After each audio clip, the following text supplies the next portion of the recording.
हम राजस्थान के दो प्रमुख भौतिक प्रदेशों के बारे में अध्ययन कर चुके थे।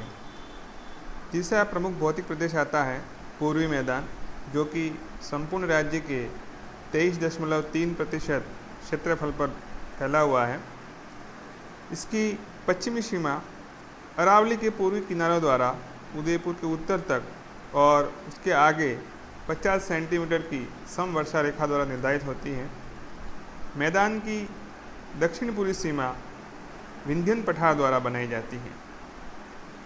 पूर्वी मैदान को 3 उप प्रदेशों या उप इकाइयों में विभाजित किया जा सकता है। पहला है चंबल बेसिन, दूसरा बनास बेसिन, तीसरा मध्य माही बेसिन अथवा वागड़ क्षेत्र। कुछ पुस्तकों में बाणगंगा बेसिन भी दिया हुआ है, परंतु अधिकांश पुस्तकों में यह बनास बेसिन के साथ ही सम्मिलित कर लिया जाता है। अब हम देखते हैं सबसे पहले चंबल बेसिन। राज्य में चंबल घाटी की स्थलाकृति पहाड़ियों और पठारों से निर्मित है। इसकी संपूर्ण घाटी में नवीन कांपीय जमाव पाए जाते हैं। इस बेसिन में बाढ़ के मैदान, नदी कगार, बीहड़ आदि स्थलाकृतियाँ पाई जाती हैं। कोटा, बूंदी, टोंक, सवाई माधोपुर और धौलपुर जिलों में बीहड़ों की काफ़ी ज़्यादा तादाद पाई जाती है, जो कि लगभग 4,500 स्क्वायर किलोमीटर का क्षेत्रफल लिए हुए हैं। सबसे महत्वपूर्ण चंबल बीहड़ पट्टी है, जो 480 किलोमीटर लंबाई में कोटा से बारा तक विस्तृत है। इसमें कोटा से धौलपुर तक ऊपरी विंध्यन कगार, भूमियों की अनियमित और ऊंची दीवार बाणगंगा तथा यमुना के बीच जल विभाजक के द्वारा अंकित है। दक्षिणी सीमा सहायक नदियों जैसे काली सिंध और पार्वती नदियों के साथ बदलती रहती हैं। इससे आगे यह कुंवारी बीहड़ों के द्वारा चंबल के दक्षिण पश्चिम मार्ग के साथ निरंतर बारा तक अच्छी तरह से सीमांकित है। बीहड़ों तथा यमुना घाटी के बीच तथा चंबल और कुंवारी के बीच मैदानी क्षेत्र में कृषि की जाती है और काफ़ी उपजाऊ क्षेत्र भी है। दूसरा उप इकाई है बनास बेसिन। बनास बेसिन पश्चिम में 50 सेंटीमीटर समवर्षा रेखा द्वारा, दक्षिण में महान भारतीय जल विभाजक द्वारा, उत्तर में अरावली पहाड़ी प्रदेश द्वारा तथा पूर्व में विंध्यन कगार के द्वारा सीमांकित है। बनास तथा इसकी सहायक नदियों द्वारा सिंचित यह मैदान दक्षिण में मेवाड़ का मैदान और उत्तर में मालपुरा करौली का मैदान कहलाता है। मेवाड़ मैदान बनास नदी तथा इसकी सहायक नदियों जैसे खारी, मौसी, मारेल जो बाएं किनारे पर बहती हैं और बेड़च, बाजीन और गोलवा जो दाएं किनारे पर मिलती हैं से सिंचित है। यह उदयपुर के पूर्वी भागों, पश्चिमी चित्तौड़गढ़, भीलवाड़ा, टोंक, जयपुर, पश्चिमी सवाई माधोपुर और अलवर के दक्षिणी भागों में स्थित हैं। इस मैदान का ढाल धीरे धीरे उत्तर व उत्तर पूर्व की ओर कम होता जाता है। औसत ऊंचाई 280 से 500 मीटर के बीच पाई जाती है। इनके उच्च भूभाग टीले नुमा है, जिनके कारण इसे पीडमोंट मैदान भी कहा जाता है। इस क्षेत्र की स्थलाकृतियाँ अपरदित हो गई हैं, जिनका प्रादुर्भाव ग्रेनाइट और निस्की चट्टानों में अपरदन के कारण हुआ है। इसका एक भाग है मालपुरा करौली का मैदान, जो कि शिष्ट और निस से निर्मित है। किशनगढ़ और मालपुरा के अधिकतर भागों में कांपीय जमावों की मोटाई अधिक है, जहां वे अपने नीचे निस चट्टानों को लिए हुए हैं। इस मैदान की औसत ऊंचाई 280 से 400 मीटर के बीच पाई जाती है।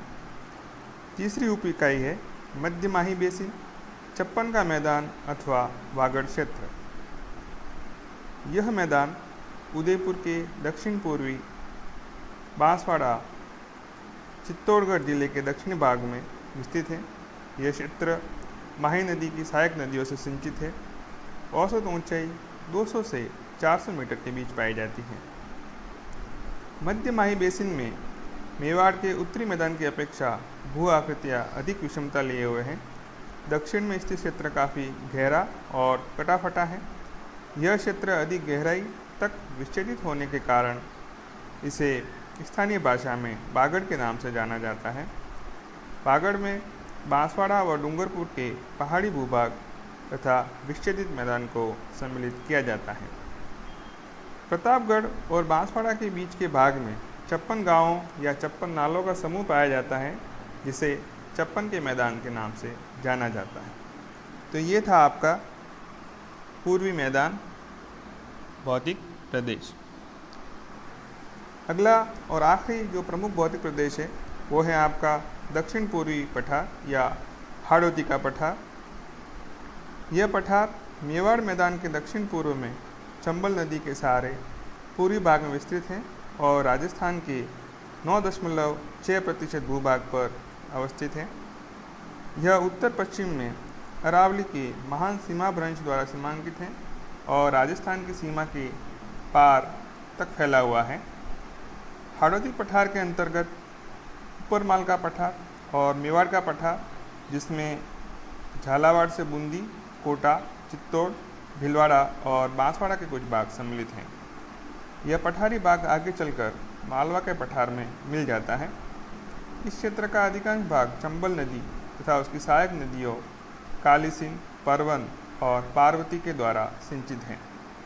कृषि की दृष्टि से यह राजस्थान का काफ़ी महत्वपूर्ण भाग है। इसका ढाल दक्षिण से उत्तर की ओर क्रमशः है। इसे भी 2 लघु इकाइयों में बांटा जा सकता है। पहली है विंध्यन कगार भूमि और दूसरी है दक्कन लावा पठार।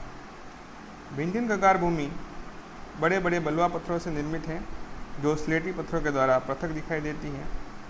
कगारों का मुख बनास और चंबल के बीच दक्षिण पूर्व दिशा की ओर है तथा बुंदेलखंड में पूर्व की ओर फैले हुए हैं। उत्तर पश्चिम में चंबल के बाएं किनारे पर तीव्र ढाल वाले कगार दिखाई देते हैं। तत्पश्चात एक कगार खंड स्थित है जो धौलपुर और करौली के बीच फैला हुआ है। औसत ऊंचाई 350 मीटर से 550 मीटर के बीच पाई जाती है। दूसरी लघु इकाई है दक्कन लावा पठार। मध्य प्रदेश के विंध्यन पठार के पश्चिमी भाग 3 संकेंद्रीय कगारों के रूप में विस्तृत है। यह 3 संकेंद्रीय कगार 3 प्रमुख बलुआ पत्थरों की परिव्यक्त शिलाओं के बीच में स्लेटी पत्थर के रूप में मिलते हैं। दक्षिण पूर्वी राजस्थान की यह भौतिक इकाई ऊपरमाल के नाम से जानी जाती है। यह एक विस्तृत और पथरीली भूमि है जिसमें कोटा बूंदी पठारी भाग सम्मिलित है। इस भाग में नदी घाटियों में कहीं कहीं काली मिट्टी भी पाई जाती है। अप्रदन पुरानी भूमि सतहों को अनावृत करता है और स्पष्ट होता है कि पुरानी शिलाकृति का धरातल काफ़ी हद तक वर्तमान शिलाकृति के अनुरूप ही था। चंबल और इसकी सहायक नदियों जैसे कालीसिंध और पार्वती ने कोटा में एक त्रिकोणीय कापीय मैदान का निर्माण किया है, जिसकी औसत ऊंचाई 210 से 275 मीटर के बीच पाई जाती है। बूंदी व मुकुंदवाड़ा की पहाड़ियाँ भी इसी पठारी भाग का हिस्सा है। नदियों ने इस पठारी भूभाग को काट छाँट कर काफ़ी विच्छेदित कर दिया है। इस प्रकार ये राजस्थान के 4 प्रमुख भौतिक प्रदेश थे।